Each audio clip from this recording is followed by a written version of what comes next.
Puis maintenant, on va parler plus de l'usine en général. Qu'est-ce que vous pensez de ça? Pourquoi est-ce qu'on trouve autant d'usines dans les quartiers ici, à Schlager-Maisonneuve? On parlait de la rue Notre-Dame dans l'Est, tout un parc industriel. Il y a le parc industriel Moreau qu'on va rénover. Chapangus qui ont été très populaires dans le temps. Comment ça se fait qu'on trouve tant d'usines ici? Ben, dans le temps, c'est parce qu'il y avait un groupe de la population qui était ici, qui travaillait. Les usines, c'était ni plus ni moins. On travaillait actuellement qu'avec nos bras. C'était pas les industries qui sont avec la machinerie qui ont aujourd'hui. Puis il y avait bien de la main-d'œuvre dans le bout qui n'était pas trop cher. Il y avait bien des Québécois, les Canadiens français qu'on appelle. À ce moment-là, la main-d'œuvre était à bon marché dans le bout, puisqu'il y avait bien du monde. Puis là, ben, vu que le quartier était pas mal populeux, parce que si je me rappelle bien, moi, il y a à peu près une douzaine d'années, on avait à peu près 82 000 de population.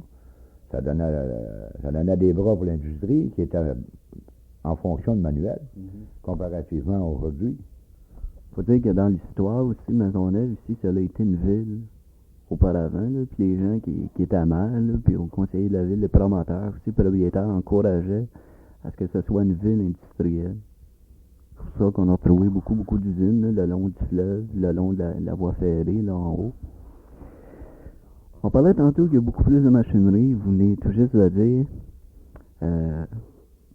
Est-ce que là, ça a changé tant que ça, les techniques de travail, là, la production, le travail à la chaîne qu'on appelle là, encore? Ben, aujourd'hui, vous prenez, ils sortent une machine que, avant, même où c'est que je travaille actuellement, ils ont sorti une machine là, à peu près à 2 ans. Là. Ça a pris la place d'à peu près 15 employés. Bon, ils en ont gardé un pour faire fonctionner la machine, et puis un autre pour peut-être à l'autre bout, là, qui se trouve un à chaque bout, puis là, ça se fait tout automatique. Là. Ben là, à ce moment-là, c'est qu'est-ce qui arrive, c'est qu'ils disent, bon, on va recycler les autres. Ben, quand ils recyclent les autres, ben, ils les envoient sur d'autres positions, puis là, ben, première chose qu'on sait, ben, il y en a un qui est obligé de partir, parce que là, ils sont deux sur le même job, il y en a un qui est plus vieux que l'autre, mais aujourd'hui, le syndicat, il dit que la seniorité, c'est que le plus jeune s'en va, c'est le plus vieux qui reste à la job. Mais dans une période de temps donné, en tout cas, là, on s'aperçoit que il y a 2 ans, on était à 800, puis ils engagent du monde, mais ils en recyclent d'autres qui sont sur le chômage, parce qu'on est en cours seulement puis à peu près 750, qu'on a diminué la quantité de travailleurs. À ce moment-là, c'est quoi le recyclage? T'sais, moi, je dis que c'est des mises à pied, tout simplement, par rapport à la machinerie qu'on a sortie aujourd'hui. C'est ça, toutes les nouvelles machines qui rentrent comme ça, là, pour aller plus vite encore, on claire des hommes pour ça, on fait des nouveaux chômeurs. Les prix qui augmentent, les salaires qui ont augmenté, c'est pas pour rien. On trouve aussi, là, aujourd'hui, les produits, ils sont moins bons qu'avant. C'est fait beaucoup plus cheap, là, que les produits qu'on va retrouver en époque. Ça peut être causé par quoi? Ben, par rapport que l'industrie, elle dit, oh, ben, moi, j'ai investi $1, puis mon dollar, il faut qu'il me rapporte tant %. À ce moment-là, si les matériaux, ils remontent de prix, ben, ils en mettent moins peur, puis ça fait un frigidaire qui se tient debout pareil. On vient en bout de renforcer un peu les coins, puis on renforce les supports principaux, puis on a aujourd'hui, on a des cerveaux électroniques pour savoir si un morceau d'acier va durer 3 semaines ou 3 ans. Donc, s'il dure, on donne 2 ans de garantie. Il dure 3 ans, il est fort, il est bien trop fort, il dure 1 an de trop. Fait qu'il l'amincissent. Parce que c'est facile à amincir de l'acier aujourd'hui. Ils prennent des feuilles d'acier, des millièmes, c'est pas les faces. Nous autres, dans mon temps, on parlait des 8e de pouce, des quarts de pouce, des 16e, mais là, c'est rendu en millième. Là, on s'est rendu d'un millimètre, mais disons que moi, je me connais plus en millième de pouce. On faisait les frigidaires, l'acier, elle avait un gauge, là, je me rappelle plus quelle épaisseur, mais on en prenait 4 feuilles, puis on était pas capable de les porter. Aujourd'hui, on en prend 14, puis on en porte 14 autres de plus, on se porterait un peu. Fait que c'est pour vous donner une idée de l'épaisseur de l'acier comparativement à anciennement. Anciennement, moi, quand j'ai commencé à ADI, ils vendaient les frigidaires approximativement 480, 450 $ pièce. Aujourd'hui, ils vendent encore à peu près 450 à 550 pièce. C'est à peu près alimenté à peu près 100 la pièce de frigidaire. Ben, pourquoi est-ce qu'ils peuvent faire ça?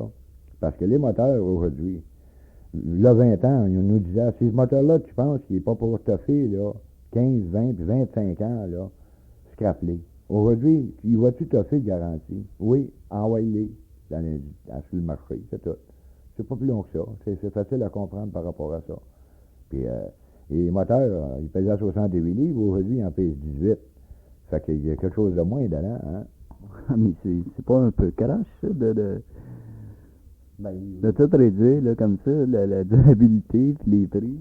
Ben, c'est pas croche directement parce qu'ils disent qu'ils vous garantissent un frigidaire pour 2 ans. À ce moment-là, ils disent, t'offrent 2 ans. Vous avez payé pour 2 ans. S'ils en t'offrent 3, vous êtes chanceux. Mais s'ils en t'offrent 5, ben là, vous venez de faire un miracle.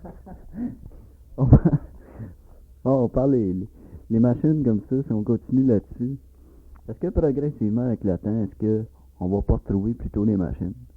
Est-ce qu'on va pas être remplacé par la machinerie, là, comme ça, qu'on n'aurait plus besoin de travailleurs manuels? Moi, je vais vous dire bien franchement, aujourd'hui, là, si on avait là, la même production que là, 30 ans quand j'ai commencé à la compagnie, moi, ça prendrait approximativement, là, moi je dirais, un 3000 hommes. 3000 à 3500 hommes pour faire la même production qu'on fait aujourd'hui. Mais par rapport à l'industrie qui est machinée au coton elle-même, là, est installée en frais de machinerie, que ça remplace énormément de monde, ben, on est à peu près à 650 à 700 qui travaillent.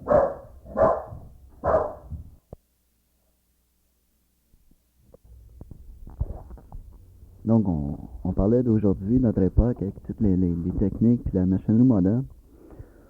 Il faut quand même admettre que ça coûte très très cher. Là, puis aujourd'hui, on trouve beaucoup de grosses compagnies, les multinationales, les associations. Vous parlez de General Electric qui vient de s'associer en compagnie. Qu'est-ce qu'on peut penser de ça, les multinationales? Ben, les multinationales, si vous prenez une comparaison comme GE, qui a approximativement entre 14 à 15 millions d'employés à travers le monde, on parle d'une industrie, pour moi, c'est un monstre, là, tu sais, dans le genre de tentacules qu'ils ont là, dans travers de toute l'industrie, même d'un produit minier, dans le rubber, dans n'importe quoi, ils sont infiltrés partout. À ce moment-là, les produits, je me rappelle moins un temps, il n'y a pas bien longtemps, là, on avait des télévisions. Bon, il était rendu que les télévisions, il y avait rien que des gros morceaux qu'on recevait du Japon. C'était tout fabriqué au Japon. Ça coûtait au Japon peut-être, je sais pas moi, pour tout faire les morceaux de la télévision, peut-être 40-50 $.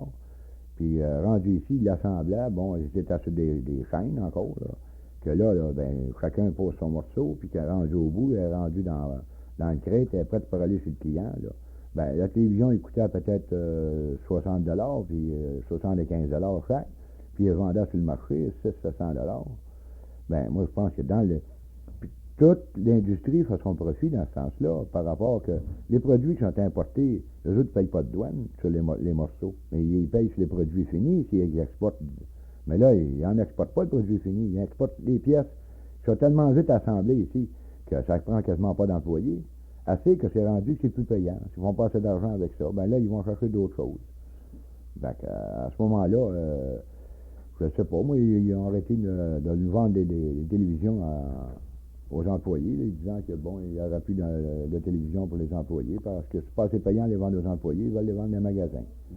Ben, les autres, ils font là, le commerce pour faire de l'argent. C'est qu'une question de faire de l'argent. Ben justement, faire de l'argent toujours, puis à n'importe quelle condition presque, puis de toujours trouver autre chose. Est-ce qu'il n'y aura pas un crack à un moment donné? Est-ce que ça ne va pas se mettre à mal aller? Dans notre époque moderne, là, avec tout qui va vite comme ça. Non, mais vous savez qu'aujourd'hui, c'est dur à dire ça. Par rapport qu'ils ont fait bien des gens là, ordinaires, ils ont fait des petits patrons avec ces gens ordinaires-là. Puis, ça va être dur par rapport que ce groupe de personnes-là là, qui sont aujourd'hui à salaire, là, juste pour dire, là, devenir, moi j'appelle ça des pauvres riches. Ils ont des moyens, avoir une belle auto, un beau camp d'été, et puis une belle maison, là. Mais par exemple, c'est qu'ils font des produits pour faire dépenser leurs argent. Ils ont beaucoup d'argent, mais ils font des produits pour faire dépenser leurs argent. Ça fait des pauvres riches, pas tout à fait assez riches pour être indépendants, mais pas tout à fait assez pauvres non plus pour dire qu'ils sont mal. Ils sont bien. C'est vrai qu'on est bien comparativement il y a 40 ans. Tu sais. Il y a 40 ans, le monde marchait à pied. Aujourd'hui, ils prennent le tour pour aller chercher un paquet de cigarettes au coin, mais il reste que... Il y en a pas mal de ça. Puis tant qu'il va en avoir pas mal de ça, ça va être dur à dire que ça va tomber ou ça tombera pas. Un peu l'avenir de l'usine. Si on essaie d'imaginer on parlait de la 40 ans, que les gens se promenaient à pied aujourd'hui en auto. Si on pousse encore dans 40 ans, il y a plusieurs personnes qui ont parlé que les gens travailleraient presque plus, qu'on s'amuserait. La fameuse société des loisirs. Avez-vous une idée là-dessus? Ben, effectivement, il faut voir que ça en vienne à ça. Moi, la semaine, moi je dis dans 10 ans, la semaine de 32 heures va être aussi forte dans l'industrie qu'elle est aujourd'hui de 40 heures. Par rapport que on produit, la production augmente tout le temps, puis la diminution d'employés a diminué tout le temps. Fait qu'à un moment donné, si les grosses compagnies veulent maintenir un standing de garder le multinational, il va falloir qu'ils fassent comment vous avez dit ça tout à l'heure, les temps des loisirs? La société des loisirs, oui. Les loisirs, est-ce que vous en avez, vous qui travaillez encore, puis si vous avez un manque de loisirs, avez-vous hâte à retraite d'arrêter de travailler? Des loisirs, j'en prends pas beaucoup, parce que moi, j'ai travaillé depuis, comme je l'ai dit tout à l'heure, depuis l'âge de 11-12 ans, là, j'ai commencé à travailler pas mal. Mais il me semble que j'ai toujours de quoi faire. Les loisirs, je devrais en avoir, mais j'ai pas le temps. Je trouve pas le temps d'en avoir, les loisirs.